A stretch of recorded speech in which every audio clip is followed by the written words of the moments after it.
பத்திரிகை நண்பர்களுக்கு எங்களுடைய காலை வணக்கத்தை தெரிவித்துக் கொள்கின்றோம்.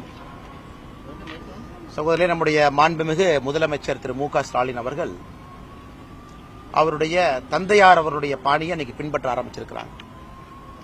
பொதுமக்களுடைய கோபம் அதிகமாகும் பொழுது, பொதுமக்கள் கேள்விகள் அதிகமாக கேட்க ஆரம்பிக்கும் பொழுது கேள்வி பதில் பாணிக்கு திமுகவுக்கு கைவந்த கலை.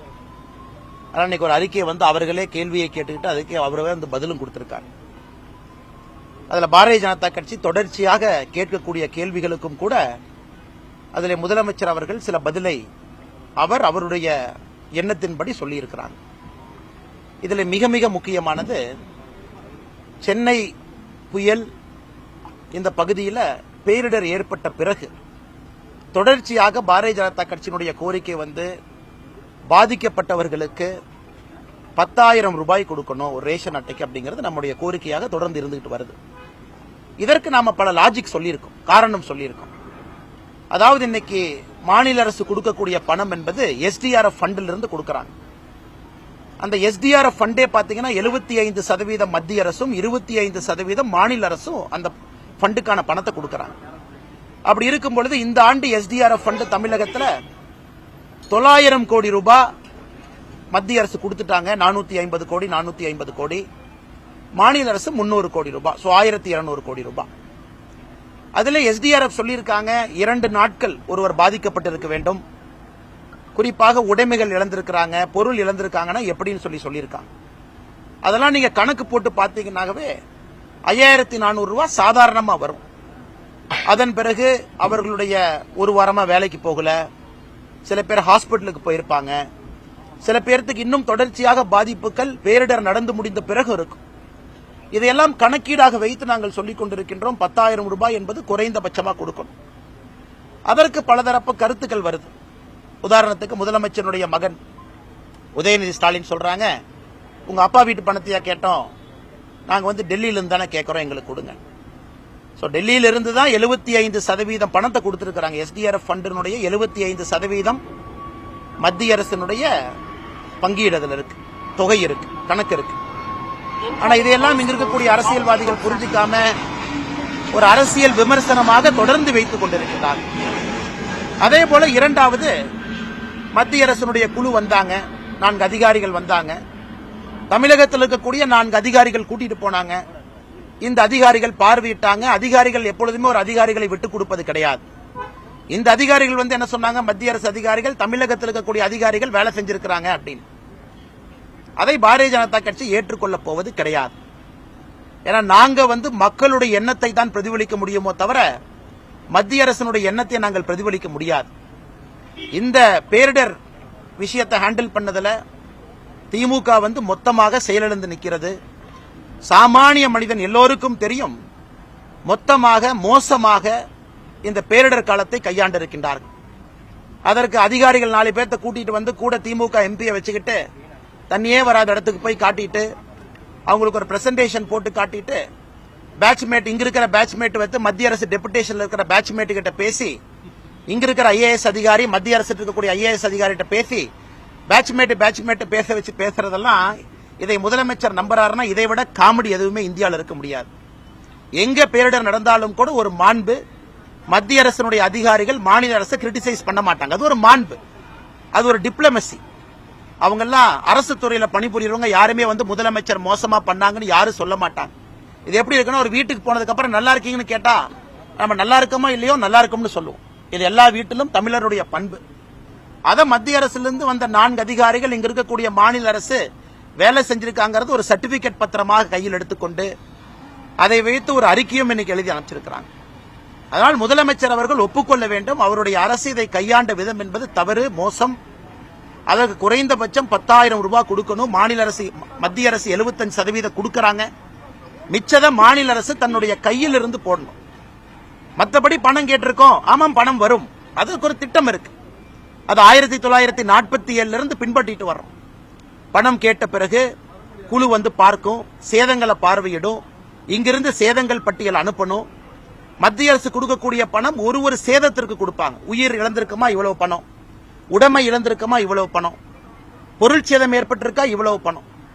மத்திய அரசினுடைய டிசாஸ்டர் ஃபண்ட் என்பது எத்தனை சேதங்கள் நடந்திருக்கோ அதற்கான கணக்கீடு செய்யப்பட்ட அந்த பணம் வரும். அது ஒரு முறை. டெல்டால பார்த்திருக்கோம், இத்தனை காலமா தமிழ்நாடு பார்த்திருக்கு, சுனாமியில பார்த்திருக்கோம். அதை விரைந்து கொடுங்கள், விரைந்து கொடுக்கத்தான் போறாங்க. அதற்கு முன் வேகமா கொடுக்க வேண்டும் என்பதற்காகத்தான் SDRF-க்கு 900 கோடி ரூபாய் கொடுத்திருக்காங்க. வேகமா வரணும், டே 1 கொடுக்கணும், இமீடியட் ரிலீஃப் கொடுக்கணும். மிச்ச பணம் எல்லாம் மத்திய அரசு கொடுக்கத்தான் போகுது. பாரதிய ஜனதா கட்சி அதை போராடி இங்கே பெற்றுக்கொண்டு தரத்தான் போகின்றோம். இது எதுவுமே தெரியாம முதலமைச்சர் அவர்கள் ஒரு அறிக்கை விட்டிருப்பது, அந்த அறிக்கையிலே அரசனுடைய செயலின்மையை மறைத்து வேலை செய்திருப்பதாக காட்டியிருப்பது நகைப்புக்குரியது. தமிழக மக்கள் அனைவருக்குமே இதை பற்றி தெரியும். அதே நேரத்தில் பத்திரிகை நண்பர்கள், உங்களுக்கு சில கேள்விகள் இருக்கும், கேளுங்க. இப்ப நீங்க சொன்னது அதிகாரிகள் சொல்லியிருந்தீங்க. ஆனா அமைச்சர் ராஜ்நாத் சிங் அவர்களே முதலமைச்சரிடம் நல்ல சிறப்பா கையாண்டதா அந்த பேட்டியில அவர் முதலமைச்சர் குறிப்பிட்டிருக்காரு. அவரே பாராட்டினார், மத்திய அமைச்சரை பாராட்டினார். அதை எப்படி பாருங்க? ஃபர்ஸ்ட் டைம் நான் பாக்குறேங்க. ஒரு முதலமைச்சர் அதிகாரிகள் கொடுக்கிற சர்டிபிகேட்டோ கஷ்டத்துல இருக்கும் பொழுது நம்முடைய உறவினர்கள் நம்மளை பார்ப்பாங்க. அது பாரதிய ஜனதா கட்சிக்கு எப்பொழுதுமே அந்த மாண்பு இருக்கு. நாளைக்கு பிரதமர் வந்தாலும் கூட முதல்வரை சந்தித்தா கஷ்டப்பட்டு வேலை செய்றீங்க, நாங்க கூட இருக்கோம் தான் சொல்லுவார். அதற்காக அந்த சர்டிபிகேட்டோ நாங்க சூப்பரா வேலை செஞ்சிட்டோம், 100க்கு 100 சூப்பர், அப்ப நாங்க இது மாதிரி வேலையை செய்ய மாட்டோம், அடுத்து சென்னை புயல் வந்தால் நீங்க கஷ்டப்படத்தான் போறீங்க. பாத்தீங்கல்ல, ராஜ்நாத் சிங்ஜி அவர் வருவது ஒரு உறவினர் போல இங்கே கஷ்டமான நேரத்தில் ஆறுதல் சொல்வதற்காக வருவது. ஃபர்ஸ்ட் டைம் பாக்குற இந்த அளவுக்கு ஒரு பொலிட்டிக்கல் இம்மெச்சூரிட்டியை பாக்குறேன் தமிழ்நாட்டில். இந்த அளவுக்கு பொலிட்டிக்கல் இம்மெச்சூரிட்டியில ஒரு 4 அதிகாரிகள் கொடுத்த சர்டிபிகேட்டை தூக்கிட்டு நாங்க சூப்பரா பண்ணிருக்கோம் பாருங்க. கஷ்டகாலத்திலே மத்திய அரசுடைய பிரதிநிதி ஒரு டெமோக்ராட்டிக் பெடரல் செட்டப்ல ராஜ்நாத் சிங்ஜி அவங்க கிரிட்டிசைஸ் பண்ண மாட்டாங்கண்ணா, பண்ண மாட்டாங்க. இதுல பாரதிய ஜனதா கட்சி எப்பொழுதுமே ஆளுங்கட்சி எதிர்கட்சி அரசியல் பண்ண அது ஆட்சியில் இருக்கிறவங்க. பிரதமரை பொறுத்தவரை பேரிடர் வந்துச்சுன்னா நம்முடைய மந்திரிகள் வரும்பொழுது கஷ்டத்துல ஹெல்ப் பண்றதுக்காகத்தான் வரணும். அவங்க நிச்சயமா சொல்ல மாட்டாங்க நீங்க இதை பண்ணல அதை பண்ணல. அதுக்கான வேலை அவர்கள் வேலை கிடையாது. குறை சொல்வது ராஜ்நாத் சிங்ஜி வேலை கிடையாது. அவர்கள் வந்தாங்கன்னா கஷ்டத்துல வந்திருக்கோம், எல்லா உதவியும் செய்ய வந்திருக்கோம், என்ன வேணும் எங்கிட்ட சொல்லுங்கன்னு தான் கேட்பாங்க. ஆனா இன்னைக்கு திமுக அரசு எந்த அளவுக்கு மோசமா இருக்குன்னா, அவர்கள் சொன்ன ஒரு வார்த்தை எடுத்துக்கிட்டு புரோபகேண்டா பண்றாங்கன்னா, எந்த அளவுக்கு இன்னைக்கு திமுக அரசுக்கு ஒரு சர்டிபிகேட் தேவைப்படுது பாருங்க. காட்சிகள் பொய் சொல்லாது, ஊடகங்கள் பொய் சொல்லாது, விஷுவல்ஸ் பொய் சொல்லாது, மக்களுடைய பேட்டி பொய் சொல்லாது. 5 நாளா தண்ணியில் இருந்தவங்க பொய் சொல்ல மாட்டாங்க, நாங்கள் பொய் சொல்ல மாட்டோம், நாங்களும் களத்தில் இருந்தோம்.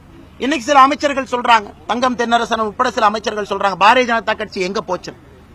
இந்த பேரிடர்ல வீட்டுக்கு போட்டுல நடந்து கழுத்தளவு தண்ணியிலே ஒரு பாரதிய ஜனதா கட்சியினுடைய தொண்டனும் போயிருக்கான். ஆனா 1949 ஆரம்பிக்கப்பட்ட கட்சி, இந்தியாவில் இருக்கக்கூடிய அரசியல் கட்சிகளிலே பழமையான கட்சி. ஏன் பாரதிய ஜனதா கட்சியை விட பழமையான கட்சி திராவிட முன்னேற்ற கழகம். அந்த கட்சி 1949 ஆரம்பிச்ச கட்சி. தொண்டர்கள் எங்க போயிருந்தாங்க? வீட்டுல ஒளிஞ்சிருந்தாங்க. தலைவர்கள் எங்க போயிருந்தாங்க? ஒரு சிவப்பு கலர் ஜீப்ல அப்படியே அந்த மன்னர் எல்லாம் நகர்வலம் போவாங்க இல்லீங்களா, தேர் போகும், அந்த மாதிரி தேர்ல போனாங்க. கீழே இறங்குனாங்களா, வீட்டுக்கு போனாங்களா, உட்கார்ந்தாங்களா, உதவி செஞ்சாங்களா? அதனால் இன்றைக்கு பாரதிய ஜனதா கட்சியை திமுக குற்றம் சுமத்துதுன்னா பாரதிய ஜனதா கட்சி வளர்ந்து விட்டது என்ற அர்த்தம். மக்களுக்கு தேவையான இடத்துல நாங்கள் நிற்கின்றோம் என்ற அர்த்தம். அண்ணா, நான் ஏற்கனவே சொன்னது போல உங்களுக்கு வரக்கூடிய பணம் என்பது டேமேஜ் அசஸ்மெண்ட்டுக்கு தான் பணம் வரும். மத்திய அரசினுடைய அதிகாரிகள் இங்க இல்ல திமுக அரசு மோசமா கையாண்டிருக்கா, நீங்க என்ன சொல்லுவீங்க? ஓ, அதிகாரிகள் அரசியல் பேசுறீங்க, அதிகாரிகள் நீங்க அரசியல் பேசலாமா? உங்களுடைய வேலை என்னன்னா மத்திய அரசு கீழே வந்துருக்க எஸ்டிமேட் பார்த்துட்டு போறதா உங்க வேலை. மொபைல் போன் டவர் டேமேஜ் ஆயிருக்கா, ரோடு டேமேஜ் ஆயிருக்கா, கேட்டில் டேமேஜ் ஆயிருக்கா, வீடு டேமேஜ் ஆயிருக்கா, உயிர் சேதம் ஏற்பட்டிருக்கா, இதுதான். அதனால் நீங்க அதிகாரிகளை கொண்டு அதிகாரிகள் எப்பொழுதுமே அரசியல் பேசக்கூடாது. ஒரு கஷ்டத்தில் இருக்கும் பொழுது அதிகாரிகளோ ஒரு ராஜ்நாத் சிங்ஜி அவர்கள் வருவதோ, அவர்களுக்கு இதே ராஜ்நாத் சிங் கிட்ட உள்ள நான் என்ன பேசணும் டிஸ்க்ளோஸ் பண்ண முடியாது. It's a privileged communication between me and Rajnath Singhji. Rajnath Singhji ஏர்போர்ட்ல என்கிட்ட என்ன சொன்னாரு நான் சொல்ல முடியுமா? சொல்ல முடியாது. It's a privileged communication between 2 karyakarta. Rajnath Singhji ஏர்போர்ட்டுக்குள்ள எங்கிட்ட என்ன பேசினாங்க டிஸ்க்ளோஸ் பண்ண முடியாது. அது காரியகர்த்தா நாங்க பேசினது. அதனால் ஒரு மத்திய ஒரு பாதுகாப்புத்துறை அமைச்சர் வந்திருக்கிறாங்க, ஒரு அதிகாரி வந்திருக்கிறாங்க, அவங்க சொன்னாங்க அப்படிங்கறத சர்டிபிகேட் எடுத்துட்டு முதலமைச்சர் வீதிக்கு வந்திருக்காங்கன்னா, இத்தனை நாளா திராவிட மாடலுக்கு திராவிட மாடல் தான் சர்டிபிகேட் கொடுக்கும். ஐபிஎஸ் ஆபீசரா இருந்தனா ஒரு நிமிஷம் ஐபிஎஸ் ஆபீசரா இருந்தனா மாநில அரசு நான் குற்றம் சுமத்த மாட்டேன். ஒரு நிமிஷம் நான் சொல்றது கேளுங்க. ஐபிஎஸ் ஆபீசரா இருந்தனா இந்த மாநில அரசு நான் குற்றம் சுமத்த மாட்டேன். ஏன்னா எனக்கு சாப்பாடு உப்பு போடுறது மத்திய அரசுடைய பணத்தை நான் சாப்பிடுறேன். வர்றவங்க யாருமே ஒரிசா சரியில்லை, எந்த ஐபிஎஸ் ஆபீசருமே கர்நாடகா சரியில்லை, தமிழ்நாடு சரியில்லைன்னு சொன்னா அந்த பதவியில் இருக்கிறதுக்கு லாயக்கு இல்லைன்னு அர்த்தம். லாயக்கு இல்ல. அதிகாரிகள் ஆய்வு நடத்துவது இங்கே வந்து இவங்க என்ன புள்ளி விவரம் சொல்றாங்க, அந்த புள்ளி விவரம் சரியான செக் பண்ணிட்டு போறதுக்கு தான் அதிகாரிகள் வர்றாங்க. அதிகாரிகள் இங்கே வருவது ஆமா, அதிகாரிகள் சொல்ற கருத்தில் நான் உடன்படல. அதிகாரி கருத்து சொல்லிட்டு போயிருக்காங்க, அவ்வளவுதான். இன்னைக்கு சாமானிய பொதுமக்கள் எல்லோருக்குமே தெரியும், சாமானிய மக்களுடைய கருத்து தெரியும். அதிகாரிகள் ஒரு ஐஏஎஸ் ஆபீசர் வந்து அரசியல் பேச மாட்டாங்க. எதுக்கு பேசணும்? அவங்க வேலை இல்லாத. அண்ணா மத்திய அரசு குழு வந்து ஆய்வு பண்ணி மத்திய அரசு சமைக்கிறாங்கல்ல, இந்த மாதிரி இந்த தமிழ்நாடு. சரி, உங்கள்கிட்ட இதே கேள்வி நான் மாத்தி கேட்கிறேன். ராஜ்நாத் சிங் இப்ப லேண்ட் ஆகிறார் சார், மாநில அரசு ஹேண்டில் பண்ணதை நீங்க ஏத்துக்கிறீங்கன்னா கண்டிப்பா அரசியல் பேச மாட்டார். ஏன்னா இன்னைக்கு ஒரு பாதுகாப்புத்துறை அமைச்சரா வர்றாங்க.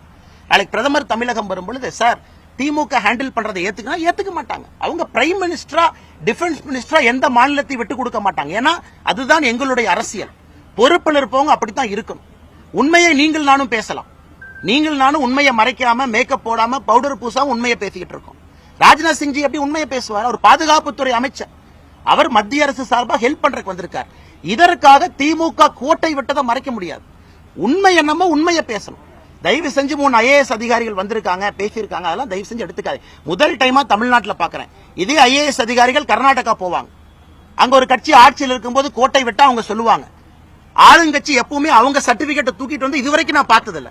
தமிழகத்துலதான் முதல் முறையாக அதிகாரிகள் சொல்ற சர்டிபிகேட்டை முதலமைச்சர் எடுத்துட்டு வந்து சொல்லும் அளவுக்கு மேலே மோசமா இருக்கு. இந்த குழுவை வந்து பாத்தீங்கன்னா போட்டோ தான் பப்ளிக் யாருக்கிட்டையும் அவங்க எந்த ஒரு கருத்தையும் கேட்கவே இந்த தமிழ்நாட்டில் இருக்க அதிகாரி யாரையும் அவங்க வந்து சந்திக்க விடல. அதுக்கு என்ன காரணம்? அண்ணா, இந்த குழுவை பொறுத்தவரை எனக்கு தெரிந்தவரை இவங்க மாநில அரசு கொடுத்திருக்கக்கூடிய அசஸ்மெண்ட்டை செக் பண்ண வந்திருப்பதாகத்தான் எனக்கு சொன்னாங்க. இவங்க பப்ளிக்கிட்ட வந்து பேசுறதுக்காக அந்த குழு வரலீங்கன்னா அசஸ்மெண்ட் டேமேஜ் என்ன கொடுத்திருக்காங்களோ பார்த்துட்டு போறதுக்கு. ஆக்சுவலா அசஸ்மெண்ட் ரிப்போர்ட்டை அவங்க செக் பண்ண போறதில்லை. இன்னைக்கு வந்து நான் அசஸ்மெண்ட் தமிழ்நாடு அரசே ப்ரிப்பேர் பண்ணல. தமிழ்நாடு அரசே இன்னும் அசஸ்மெண்ட் ப்ரிப்பேர் பண்ணல. ஃபர்ஸ்ட் ஒரு அமௌண்ட் கேட்டிருக்காங்க, செகண்ட் ஒரு அமௌண்ட் கேட்டிருக்காங்க. ஓரளவுக்கு டேமேஜ் அசஸ் பண்ணி சொல்லியிருக்காங்க. இன்னும் இவங்களே முழுசா 51 இண்டஸ்ட்ரியல் எஸ்டேட் போய் பார்க்கல. யார் போய் பார்த்தா? அங்க 2900 கோடி ரூபாய் எஸ்டிமேட் போட்டிருக்காங்க டேமேஜ் மட்டுமே. எத்தனையோ சாலைகள் டேமேஜ் ஆயிருக்கு, போய் பார்க்கல. அதனால இந்த குழு வந்திருப்பது உடனடியா இம்பார்ட்டன்டா ஒரு ரிலீஃப் கொடுக்கறதுக்காகத்தான் வந்திருக்காங்க. அதனால இந்த குழு இன்னுமே என்னை பொறுத்தவரை அசஸ்மெண்ட் கணக்கீடு செய்யவில்லை. செய்யறதுக்கு என்ன டைம் ஆகுங்க.